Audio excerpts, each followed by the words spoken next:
Okay, let's unpack this. Have you ever found yourself gazing at the stars, or maybe just pondering a quiet moment, and wondered if there's like a single unifying force behind everything? Mm. You know, a grand, maybe ineffable source where all existence, I mean, from the biggest galaxy to the smallest thought, just flows from. It's a huge question, isn't it? Hits deep. It really does. It's captivated people for millennia, Yeah, right? Philosophers, mystics, maybe even just, anyone who's curious. absolutely. So today we're embarking on a deep dive into exactly that mystery. We're going way back, journeying to the mystical roots of Western philosophy. Yeah, we're stepping into the 3rd century CE. Right, to explore the really profound insights of a philosopher named Plotinus, founder of Neoplatonism, Well, basically. a hugely influential figure, and his ideas about this universe emanating from a single source, what he called the One, they offer just a mesmerizing perspective on reality. And what's truly fascinating here, you were saying, is that Plotinus wasn't just building some dry academic philosophy. No, not at all. He was really articulating a whole spiritual path, a living way of seeing and experiencing the universe. And it's resonated across centuries of mystical thought. It's incredible, really. So his major work, the Enneads, that's the key text. That's the one. It's this collection of amazing treatises diving into the core of cosmology, ethics, the nature of reality itself. And it presents this vision of the universe not as something static, like finished, but as dynamic, Yeah. always unfolding. Exactly. A continuous unfolding from that ultimate single source. Think of it less like a finished painting and more like an eternal, ever-flowing spring. That's a powerful distinction. And it really hints at the depth we're about to get into. Yeah. So our mission today is to give you a kind of shortcut, right, to being really well informed on these profound, sometimes kind of complex concepts. Mm-hmm. We'll try to unravel Plotinus's intricate cosmology, focusing hard on his foundational idea of the One. The starting point for everything. Then we'll trace the emanations that flow from it. And finally, explore the soul's incredible, often pretty challenging journey back to its divine source. And you might be genuinely surprised, actually, to find out how deeply these ideas have woven themselves into, Christian, Jewish, and Islamic mystical traditions. Right, often in unexpected ways. We're talking surprising facts, hopefully just enough humor to keep you hooked on this ancient quest for, well, ultimate truth. Okay, so if we connect this to the bigger picture, Plotinus gives us a universe that literally flows from perfection. It's not made in a single discrete act. Right, that's the core idea of emanation, isn't it? Prohodos, you said. Precisely. It's fundamentally different from creation ex nihilo, out of nothing, which you see in some theologies. So the universe wasn't just made, it is making itself, or flowing. It's a continuous outpouring, yeah, a procession. Each level that comes after, he calls them hypostases, which are basically distinct fundamental levels of reality. Each one is a bit less perfect, less unified, but still fundamentally continuously connected to its source. So it's not like an artist making a painting, which then exists on its own. It's more organic, like maybe ripples in a pond. Yeah. Or heat from a fire. Exactly. That's a great analogy. The fire doesn't diminish itself by giving off heat, and the ripples are still part of the pond. You've got it. Okay. Each emanation keeps a likeness of its origin, but it's distinct in its level of perfection and unity. It's a cosmic river, you could say, a constant unfolding. A cosmic river. I like that. And the further downstream you go, the more differentiated things become, less unified. But the river itself, it's an unbroken flow from its source. This implies this inherent interconnectedness through all levels. That's a really crucial distinction, this cosmic river versus a single act of creation. It means the universe is inherently linked up. Everything has a trace of that original perfection, no matter how far it seems. It's a beautifully organic picture. It really is. So let's start at the very headwaters then. The source of this river, the first and most fundamental hypothesis. This Plotinus' ultimate answer, right? Yeah. Big question about a unified theory of everything. Indeed. The One, also called the Absolute, the Good, the primary beauty. It's the ultimate origin point, the source from which everything in his system springs. And what's revolutionary, maybe even mind-bending about it, is its ineffability, transcendence. Exactly. Plotinus describes it as around the king of all, the primary things, the father of the cause. He explicitly says it transcends intellect and transcends substantiality. Oh, okay.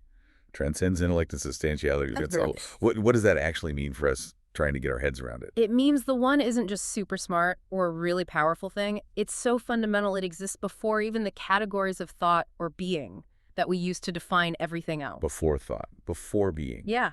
It's beyond all categories, all attributes. It's not a being in the way we understand it. It's the source of being, the ultimate ground from which all reality pops out. Oh, It's absolute unity, an undifferentiated singularity. He uses this tricky numerical analogy. In numbers, the unit is a constituent, not a genus. Similarly, unity in beings isn't a genus of being. okay. Break that down a bit. What he means is, the one is a principle, not a type of thing that comes later.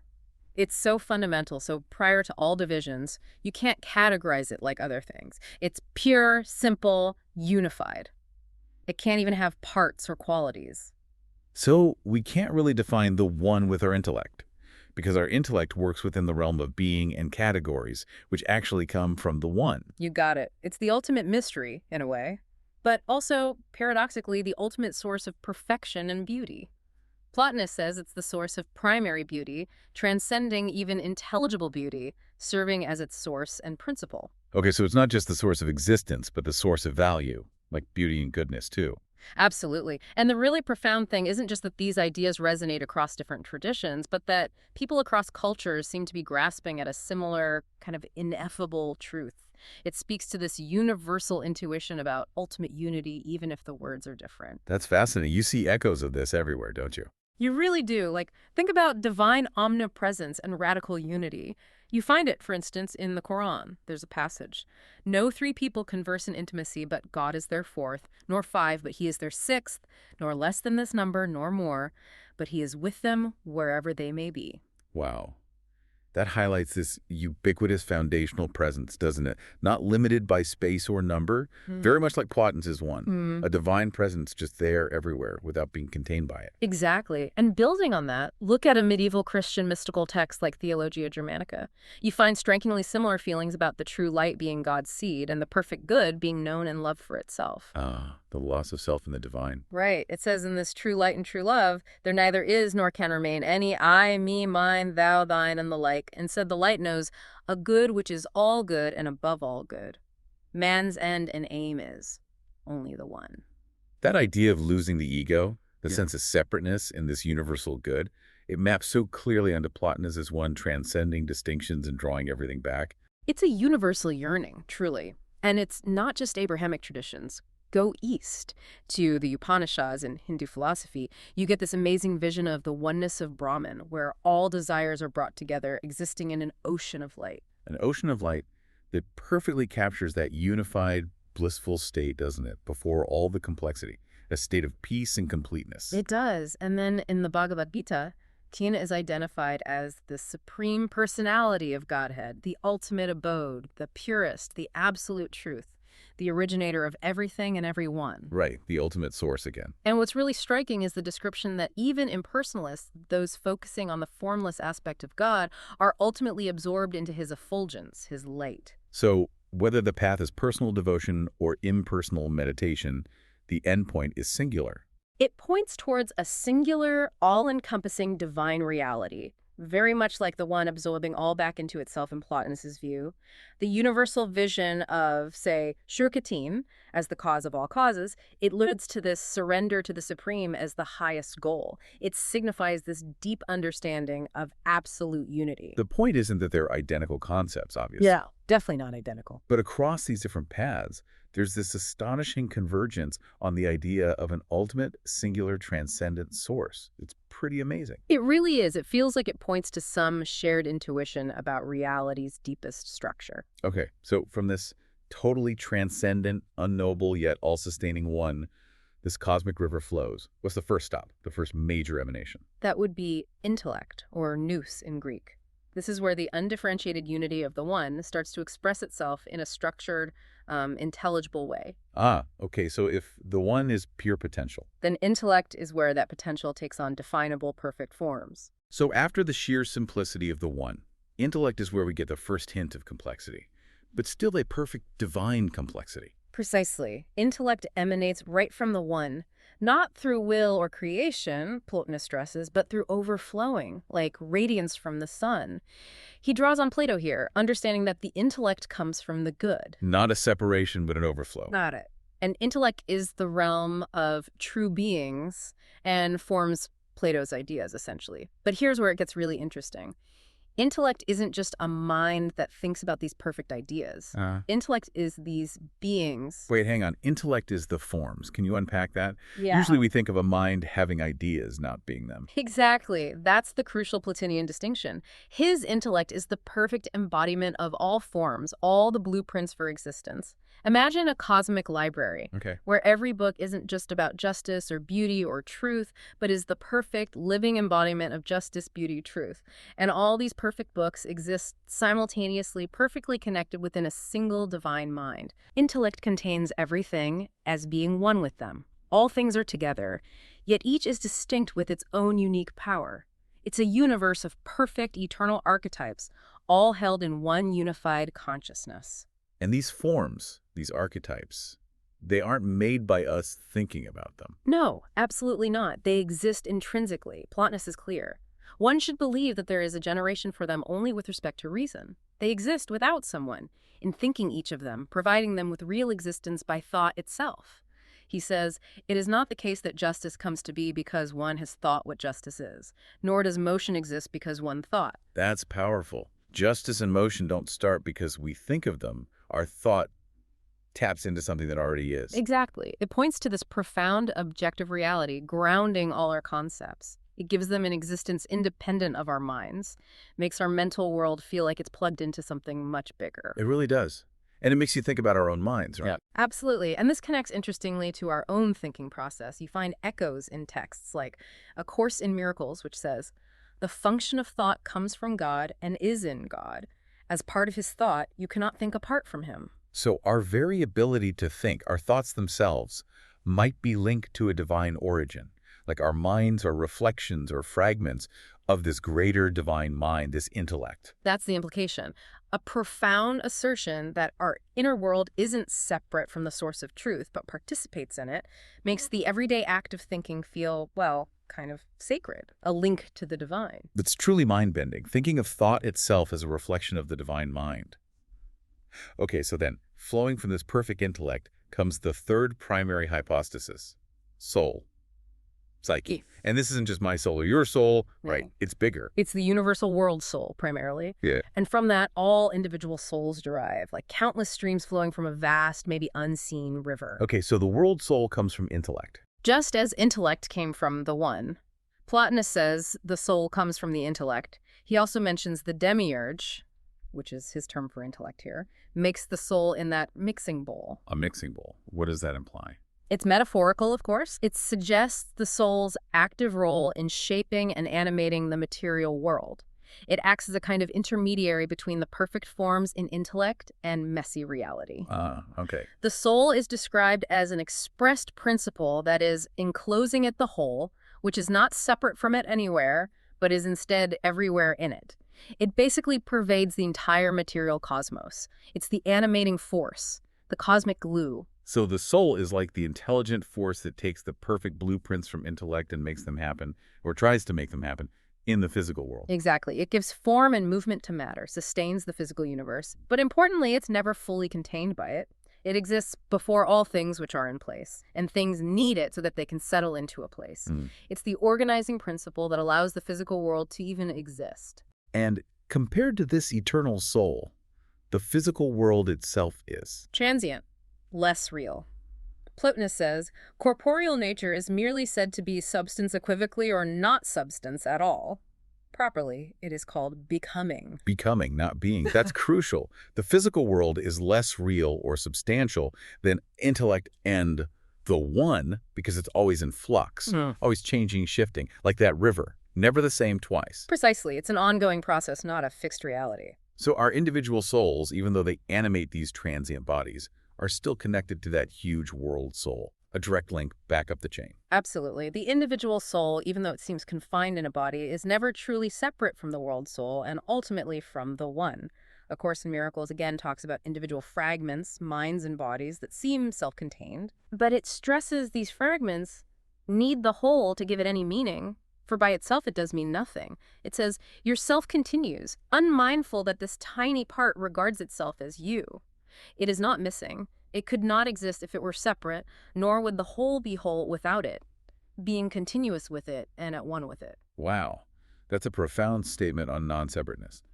Our unique consciousness is integral to the whole divine consciousness, not some isolated island. Exactly. We're distinct, yet always fundamentally a part of that larger flow. You see this echoed in the seat of the soul too, right? Where it says your soul is such a particle of divine intelligence, as full, immortal, creative, and expressive as it is in the whole, just with its energy kind of dialed down for physical form. Right, reduced for its specific expression. And it talks about a process of personality and higher self re-entering the fullness of your soul when you leave the earth. So our life here is like a temporary reduction, a focused expression before we get reabsorbed. It's a cycle, emanation and return, like the river water eventually hitting the ocean. Okay, so we've traced this flow. The one, intellect, soul, world soul, individual souls, animating this material world Plotinus calls becoming.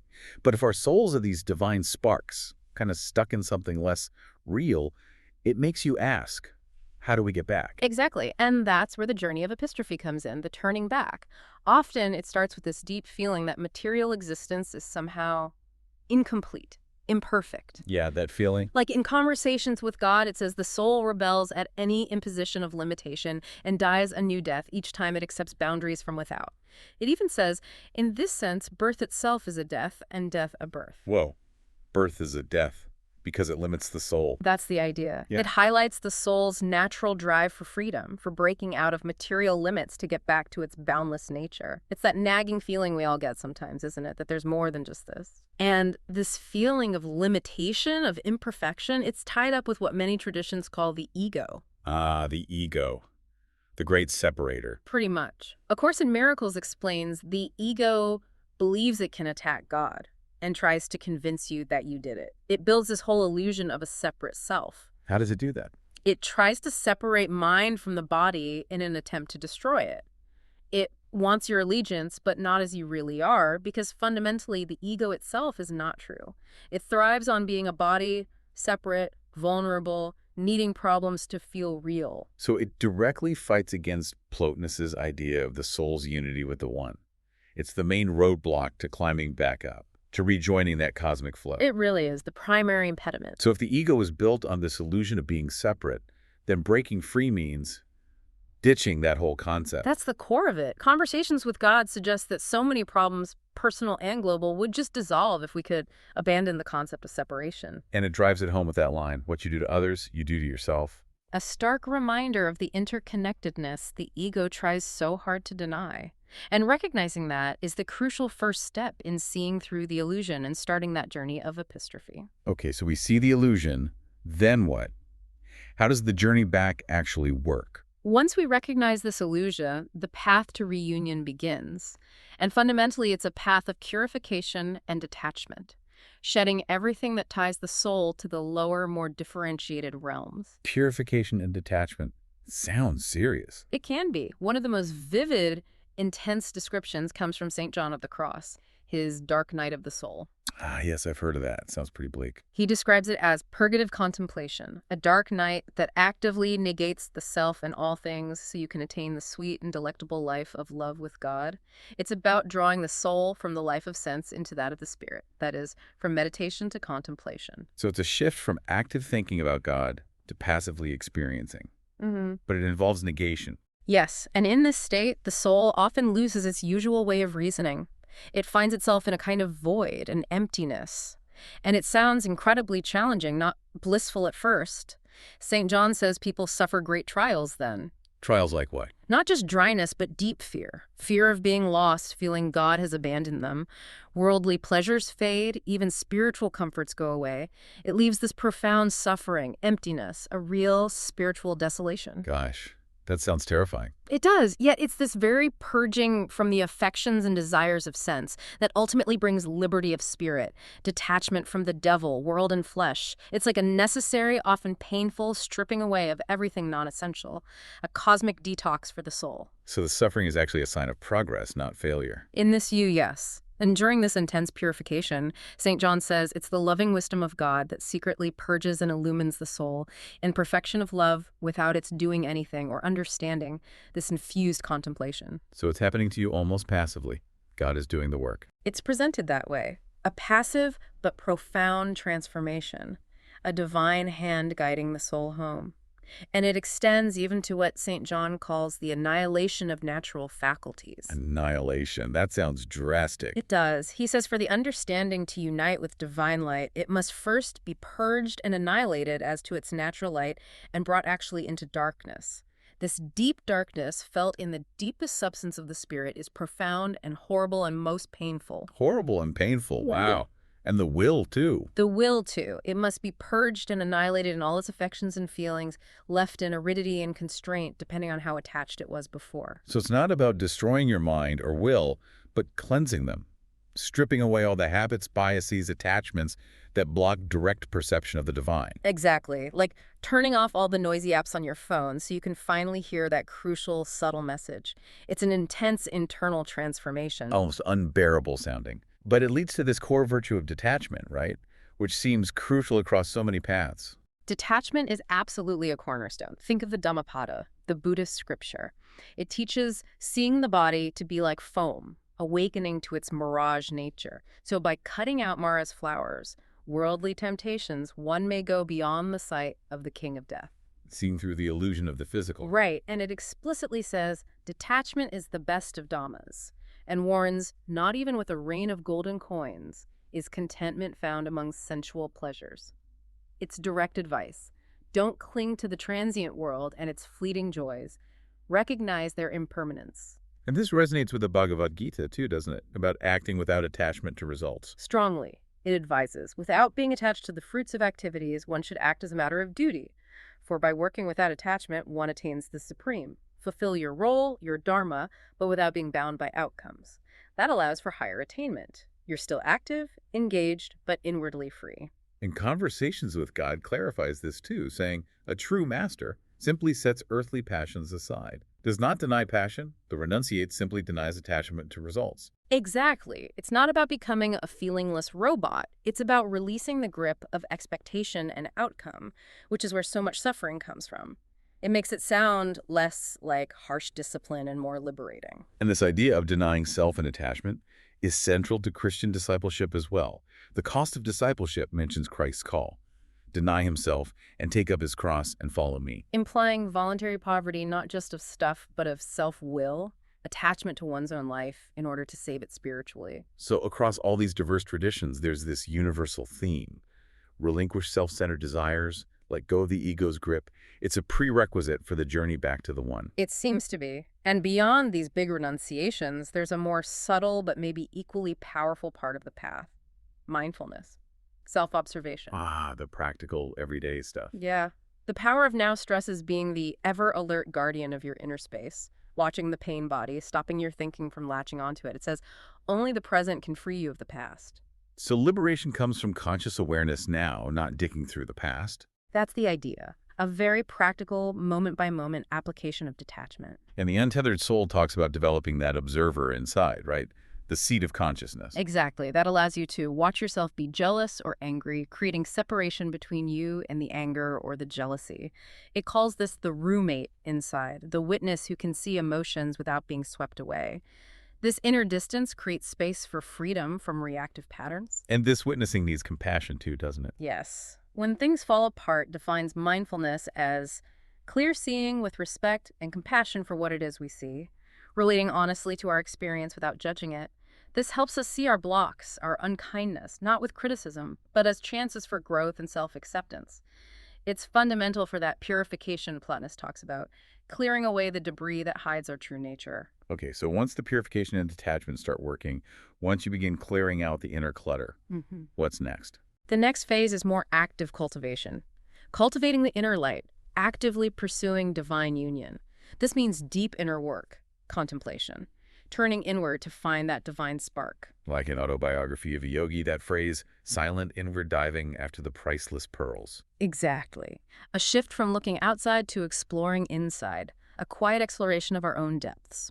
And this inward diving can lead to some pretty intense experiences. Oh, definitely. The same book describes vision after vision broke as oceanic surf on the shores of my soul. The panoramic spheres finally melted in a sea of bliss. I lost myself in ever-surging blessedness. Wow, That imagery conveys these overwhelming unitive experiences, an absorption, a joy, experiencing that boundless nature of the one. It really does. And this deep contemplative state in some traditions is the highest form of prayer. The Philokalia, the Eastern Orthodox collection, says pure prayer brings it into the presence of God himself. It explains the intellect, when purified through stillness and stripped of passions, actually transcends knowing about created things and becomes united with God. It attains this royal dignity, not swayed by lower desires, capable of direct communion. That sounds incredible. But what if you don't have those big visions? Well, the longing itself is powerful. The cloud of unknowing, that Christian classic, talks about a little blind love pressed when it is beating upon this dark cloud of unknowing, a longing desire unto God to feel him and see him. A blind love. Yeah, like reaching out in the dark. This goodwill unto God, this sincere desire for union is presented as the substance of all perfection. Just the yearning itself pulls you closer, even without full understanding or clear visions. That's encouraging.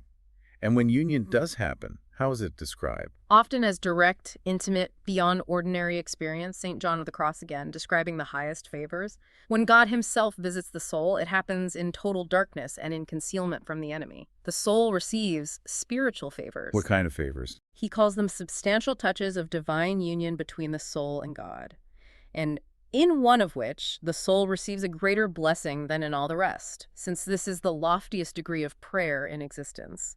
A secret, profound communion that feels more real than anything material. In Conversations with God calls this God consciousness. Yes, conscious union with all that is, the ultimate goal. Not just understanding God intellectually, but experiencing that union as your fundamental reality, a continuous state.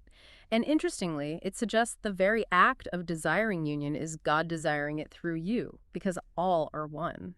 A recognition of complete oneness. Exactly. This whole quest for conscious union is beautifully shown in Siddhartha's journey, isn't it? Oh, absolutely. He moves from distrusting external teachings to obeying that voice in his own heart. He recognizes his own self as Atman Brahman, beyond thought or senses, by listening to the secret voices of the innermost truth. His realization that his own self was Atman, the same essence as Brahman, that mirrors the soul's return to the one, not through dogma, but deep inner experience, becoming the very thing he sought. Perfectly put. And the river metaphor in Siddhartha just wraps this whole cycle up beautifully. How so?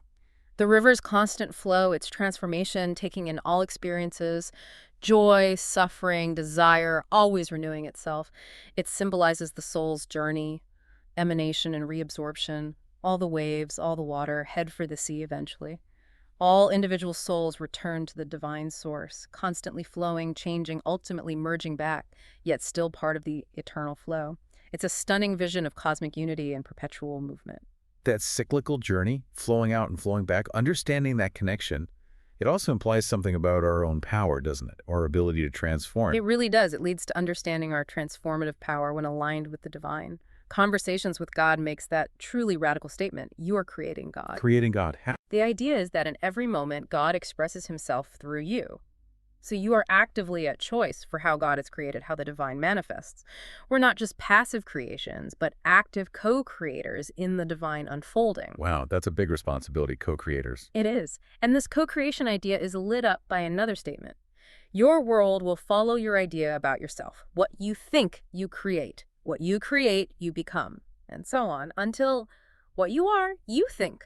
The circle is complete. So our consciousness, our intentions, directly shape our reality because they're aligned or not with that divine flow. That's the concept. It highlights our power, our responsibility in shaping reality not through egoic force, but through conscious awareness and intention aligned with the one. And the practical application. Yeah. How do we wield this power consciously? Well, Deepak Chopra talks about detached intention. Having an intention for the future, but coupling it with focused attention in the present.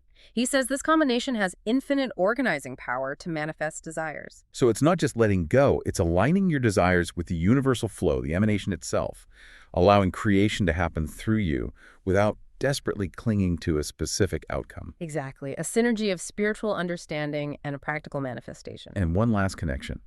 Zen and the art of motorcycle maintenance, that idea of quality. Ah, yes. Quality. It's described as neither a part of mind, nor is it a part of matter. It is a third entity which is independent of the two. So it transcends that duality, like the one. Precisely. It suggests a reality that defies our usual categories, just like Plotinus' ineffable one, a unifying principle existing before and beyond the split between subject and object, mind and matter. This quality is a powerful metaphor for that ultimate unitive experience the soul is trying to get back to, beyond categories, beyond distinctions. The intrinsic goodness, the rightness, the fundamental beauty Plotinus was talking about. Hashtag outro. Wow. Okay. What a journey we've taken today. Yeah. We went all the way down from Plotinus's transcendent one, that totally ineffable source beyond being, through the perfect realm of intellect with the forms, then down to the soul, the world soul animating everything, and our own individual souls. We saw how this whole emanational sweep, this cosmic river, underpins everything, connecting us all back to that source. And then we explored that powerful, often really tough journey of epistrophe, the soul turning back, ascending towards its source. Not just passively floating back, but an active process. Purification, detachment, deep inner work, that dark night stuff. Right, stripping away the ego, the illusions of separateness to try and achieve conscious union with all that is. And the amazing thing about Plotinus is not just the philosophy itself, but how it echoes in almost every major mystical tradition. It really shows that universal human yearning for union, doesn't it? That longing to return home, just expressed in different languages. It feels like a testament to a shared spiritual intuition. It's remarkable. And it's incredible how these ancient Neoplatonic ideas really did profoundly shape Christian mysticism, Jewish Kabbalah, Islamic Sufism. Absolutely. Plotinus gave them a powerful philosophical framework, a language, for understanding divine unity, creation, the path back to God, for experiences that often, defy words. It just shows the timeless wisdom in these ideas, still hitting home thousands of years later, inviting us to look within. Totally. So what does this all mean for you listening right now? Hmm. If the universe really does flow from one single, maybe unknowable source, and our own souls are like sparks yearning to return, how does that change how you see your daily life? Yeah, how does it change your perspective on your struggles? Or those moments of deep connection you sometimes feel? Does it make you reconsider the imperfections of this material world? Or find deeper meaning in just being consciously aware, detached from fleeting stuff? And maybe consider this. If, like Plotinus suggests, the good is the primary beauty, and our deepest self is already continuous with the whole, what dark nights, what challenges might we need to embrace to truly see and become that beauty instead of just thinking about it? What attachments, what illusions of being separate are we maybe unknowingly holding on to? What's stopping us from experiencing that full unitive reality that Plotinus and so many mystics after him describe as our ultimate home? What would it actually feel like to truly flow with that cosmic river?